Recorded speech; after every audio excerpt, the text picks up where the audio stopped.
दोस्तों, बहुत समय पहले की बात है। गौतम बुद्ध और उनके शिष्य एक शहर से निकलकर दूसरे शहर जा रहे थे। उस शहर में पहुंचने के बाद सभी ने ये निश्चय किया कि एक दो दिन इसी शहर में रुकते हैं। शिष्यों की इच्छा हुई कि घूमकर एक बार इस शहर को अच्छे से देख लिया जाए। अगले दिन सुबह सुबह ही गौतम बुद्ध के शिष्य शहर घूमने निकले, लेकिन जैसे ही वो कुछ दूर चलते हैं तो उन्हें कुछ लोग दिखाई देते हैं। वो लोग शिष्यों के साथ बिल्कुल भी अच्छा व्यवहार नहीं करते हैं। फिर भी सभी शिष्य उनकी बातों को नजरअंदाज करके आगे बढ़ गए, लेकिन आगे चलने पर भी उन्हें वैसे ही लोग मिले। उस शहर के लोगों ने उन्हें बहुत बुरा भला कहा। सभी ने उनका अपमान किया। किसी भी शिष्य को कुछ समझ नहीं आ रहा था कि शहर के लोग उनके साथ ऐसा क्यों कर रहे हैं। सभी शिष्यों को उनका व्यवहार बिल्कुल भी अच्छा नहीं लगा। शहर के लोगों की बातें सुनकर उन्हें बहुत बुरा लगा और दुखी मन से वे सारे वापस लौट आए। गौतम बुद्ध ने देखा कि सभी शिष्य जब से शहर घूमकर आए हैं तब से क्रोधित और तनाव में दिखाई दे रहे हैं। सभी बिल्कुल चुपचाप थे, इसलिए गौतम बुद्ध ने उनसे पूछा कि क्या बात है, आप सब इतने चुप क्यों हैं और आप सबके चेहरे पर ये गुस्से और दुख के भाव क्यों दिखाई दे रहे हैं। आप सभी इतने परेशान और तनाव में क्यों हैं। उनकी बात सुनकर सभी शिष्य थोड़ी देर के लिए शांत रहे, लेकिन तभी उनमें से एक शिष्य ने क्रोध में बोला कि भगवान, हमें यहाँ से तुरंत प्रस्थान करना चाहिए। उसकी बात सुनकर गौतम बुद्ध बोले, क्या बात है, तुम इतने क्रोध में क्यों हो, यहाँ रहने में क्या समस्या है। शिष्य ने बोला, भगवान, आपको पता नहीं है, लेकिन जब हम बाहर शहर में घूमने निकले थे तब यहाँ के लोगों ने बिना वजह हमें बहुत बुरा भला कहा, हमारा अपमान किया। यहाँ के लोगों में बिल्कुल भी शिष्टाचार नहीं है और जहाँ हमारा सम्मान ना हो वहाँ हमें एक पल भी नहीं रहना चाहिए। यहाँ के लोगों को किसी दूसरे व्यक्ति का सम्मान करना नहीं आता है, इनमें ज्ञान की कमी है।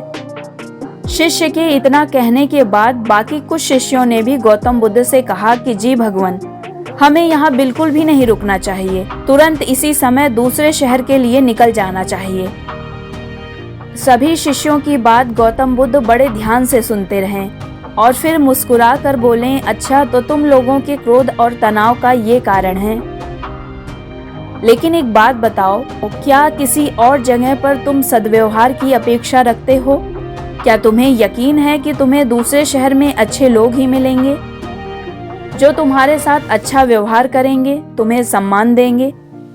दूसरा शिष्य बोला, भगवान, इस शहर से तो भले लोग ही होंगे।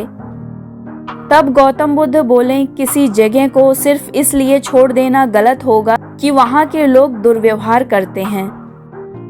हम तो संत हैं, हमें तो कुछ ऐसा करना चाहिए कि जिस स्थान पर भी जाएं उस स्थान को तब तक ना छोड़ें जब तक अपनी अच्छाइयों से वहाँ के लोगों को सुधार ना दें। हम जिस भी स्थान पर जाएं वहाँ के लोगों का कुछ न कुछ भला करके ही वापस लौटें। हमारे अच्छे व्यवहार के बाद वो कब तक बुरा व्यवहार करेंगे, आखिर में उन्हें सुधरना ही होगा। सही मायने में संतों का कार्य तो ऐसे लोगों को सुधारना ही होता है। सही चुनौती वो है जब हम विपरीत परिस्थितियों में खुद को साबित कर सकें। हम सभी को उत्तम व्यक्ति बनना चाहिए। उनके सभी शिष्य बुद्ध की बातों को बड़े ध्यान से सुन रहे थे।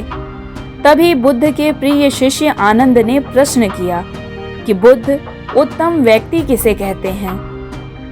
इस पर बुद्ध ने जवाब दिया, जिस प्रकार युद्ध में बढ़ता हुआ हाथी चारों तरफ के तीर सहते हुए भी आगे बढ़ता जाता है, ठीक उसी तरह उत्तम व्यक्ति भी दूसरों के अपशब्दों को सहते हुए अपना कार्य करता रहता है। खुद को वश में करने वाले प्राणी से उत्तम कोई और नहीं हो सकता। गौतम बुद्ध ने अपने शिष्यों से कहा कि अगर आप सभी एक उत्तम व्यक्ति बनना चाहते हैं तो लोगों के अपशब्दों पर ध्यान मत दो, केवल अपने कार्य पर ध्यान दो। अच्छे कार्य करोगे तो आज नहीं तो कल उसका फल तुम्हें अच्छा ही मिलेगा। गौतम बुद्ध की बात शिष्यों को अच्छी तरह से समझ में आ गई और उन्होंने वहां से जाने का इरादा छोड़ दिया। ये कहानी अगर आपको अच्छी लगी हो तो चैनल को लाइक, शेयर और सब्सक्राइब कीजिए ताकि आने वाली कहानियों को आप सुन सकें।